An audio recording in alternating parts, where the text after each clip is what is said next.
Ya, terima kasih para penonton Dawatwi yang kami muliakan. Berbicara hak paten itu memang unik sekali. Ini mumpung ada ahlinya loh ya. Tadi udah tahu ya fungsi lawyer itu ya. Banyak orang kita tuh karena saking baiknya dianggap enteng-entengan baik ya. Tapi kalau memang itu bakat yang diberikan oleh Sang Maha kepada pribadi Anda dan itu merupakan keistimewaan, misalnya loh ya, misalnya pecel, pecel Madiun kok enak sambelnya ngene. Tidak perlu dipatenkan ya, dipatenkan itu diberi hak paten lah.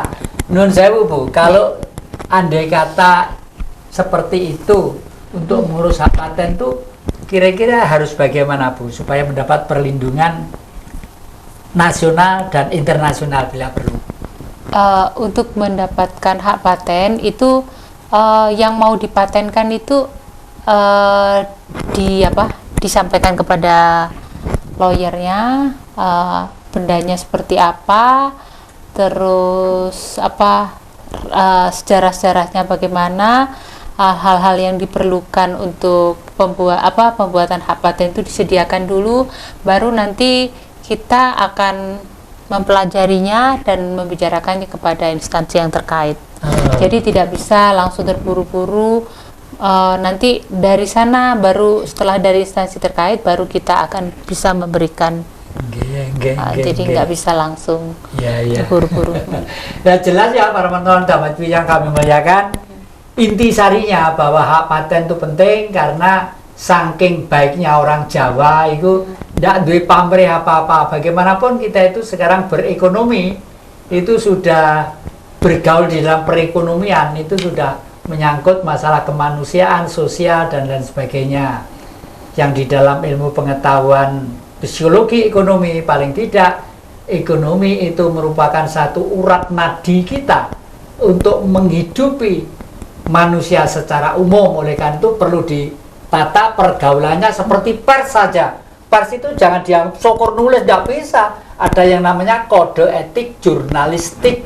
Jadi tidak sembarang nulis ya toh. Dan di TV lebih sulit lagi. Ini kadang saya dari Jogja itu dulu di RRI, di TVRI, di segala macam dah sangat kental lah di situ. Jadi ada kode-kode etik yang bisa disiarkan, bisa tidak, bisa diralat dan lain sebagainya. Ada dampak ke situ. Nah, Mas Kertopati, ini saya kok sangat menarik ya, penjenengan kundur lagi ke wilayah Kabupaten Malang, Lembah Gunung Arjuna, intinya di wilayah yang namanya Wendit, seakan-akan itu panggilan Sang Maha supaya air di Wendit itu dijaga sedemikian rupa. Lalu bentuk penjagaannya, bentuk perumatannya, perawatannya, fungsinya itu sebenarnya nuwun sewu sampai di mana Mas? Iya. Jadi Ki Jati sebelum ke sana ya, barangkali sedikit saya perlu sampaikan sejarah sedikit saja. Mengapa kok sampai begitu? Panjang nggak apa-apa. Karena ini sebetulnya ya tadi kalau Nuril Kertopati adalah istri saya asli di Wendit Saptaronggo. Nah saya dari Jogja itu baru saja gitu ya pindah di Malang Raya sekitar 3 tahun, alhamdulillah, karena saya ketemu malaikat saya ini. Gitu ya, aduh. Malaikat cinta. Malaikat cinta, iya. Alhamdulillah. Nah, karena kami tinggal di dekat dengan mata air Wendit. Nah, kemudian tadi ada saya cerita bahwa akhirnya saya kiprah budaya karena saya penari dan kemudian mengajarkan Beksan Wanoro sebagai permintaan masyarakat dan Pak Camat, Pak Kepala Desa, masyarakat di situ minta ketika ada acara selamatan kali lalu kita menampilkan Beksan Wanoro massal ya. Nah, kemudian saya semakin aktif melihat mata air ini gitu. Dan saya alhamdulillah bersama Konja Istri itu belajar sejarah dengan Pak Dwi Cahyono, seorang arkeolog sejarawan kita.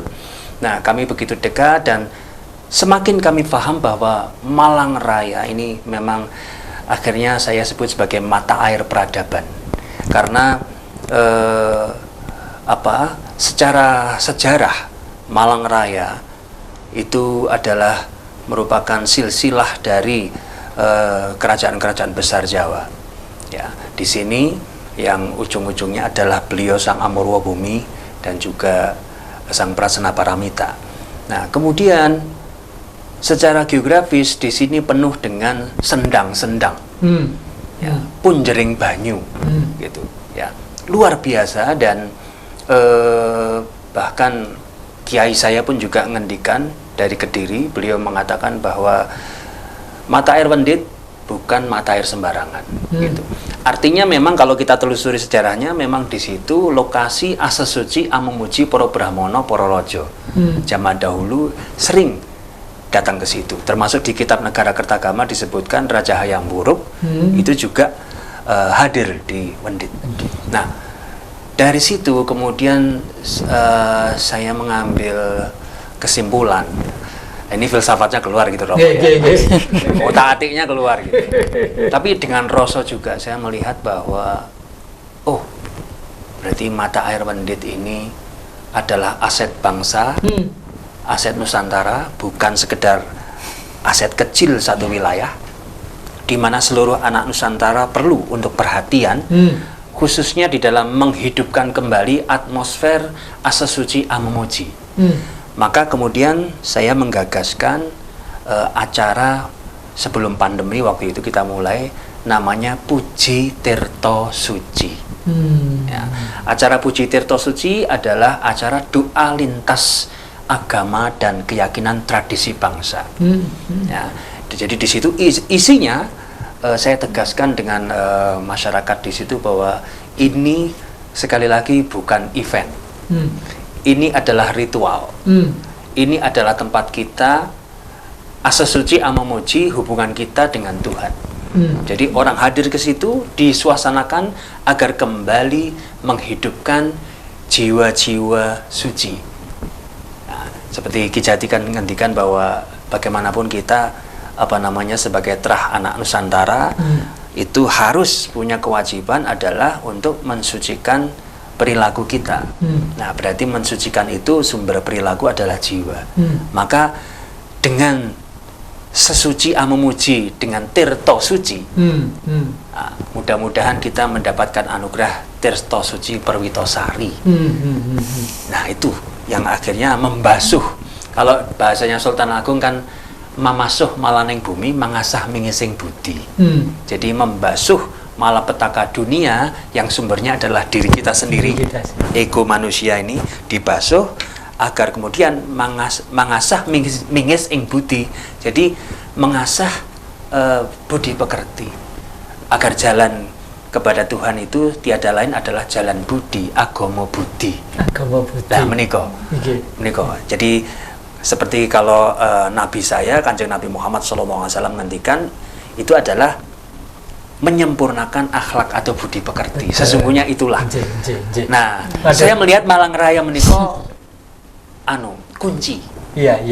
Saya melihatnya begitu. Ya, waduh, ini diingat-ingat loh para penonton, Malang Raya kunci dan sumber powernya sudah diberikan oleh Sang Maha Kuasa, namanya sumber Wendit nggih. Kalau dulu diplesetkan, waduh, bocah Wendit dianggap trah keturunan Kethek itu pemelesetan dan penghinaan. Tidak seperti itu. Malah terakhir ini saya sampai ngomong, nak, ger, putu eling loh ya, wujudnya Tuhan itu apa? Wujudnya Tuhan itu banyu loh nak, air. Kalau mau memberi kemurahan ya air, pohon, binatang, tumbuh-tumbuhan, apalagi manusia.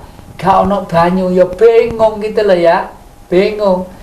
Dan kera, jangan dipikir kera itu tidak suci. Makanya di wayang kulit itu zaman Ramayana ada Anoman, zaman Mahabharata ada Anoman. Kenapa? Anoman itu catnya kok putih.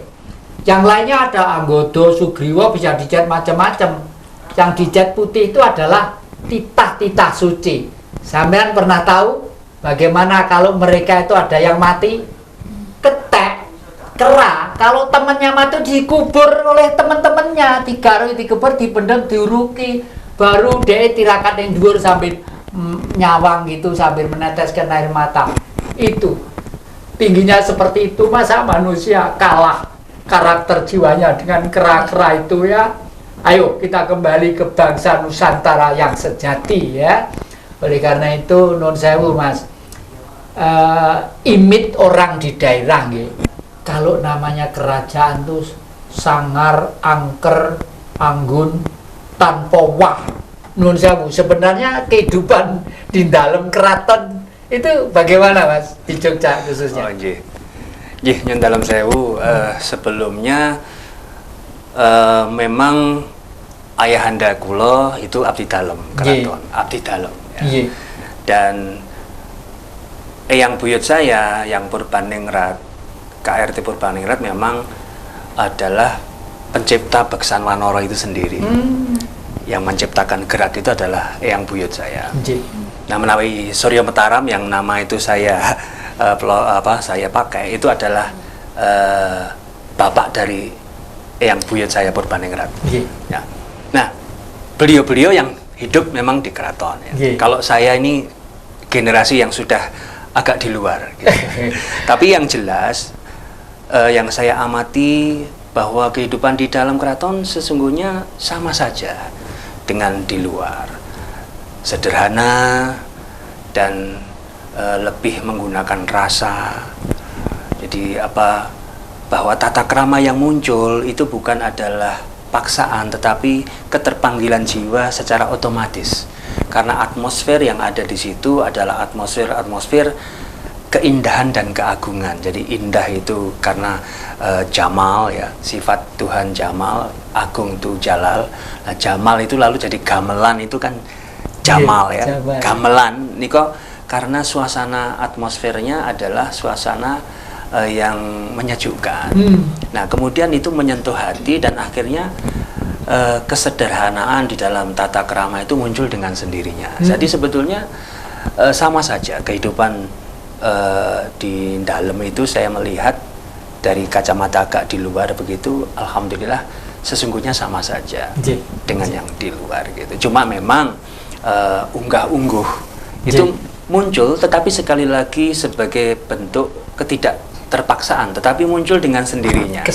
Kesadaran karena merasakan situasi, atmosfer yang terbangun di situ dari arsitekturnya, terus dari ornamennya, terus kemudian juga dari ada suara gamelannya, kemudian orang-orang yang berpakaian dengan peranaan, ya, dengan sorja, dengan peranaan, dengan jarik dan juga udeng, otomatis itu membawa kepada kita semua perilaku yang penuh dengan kesantunan dengan sendirinya begitu loh. Ya, seperti itu saya melihatnya sih seperti itu. Nah, para penonton Dhamma TV yang kami muliakan, indah sekali ya. Nanti akan tetap kita urai keraton itu sebenarnya apa, siapa, di mana, kemana. Jangan kemana-mana, masih di depan Jejak Vijati.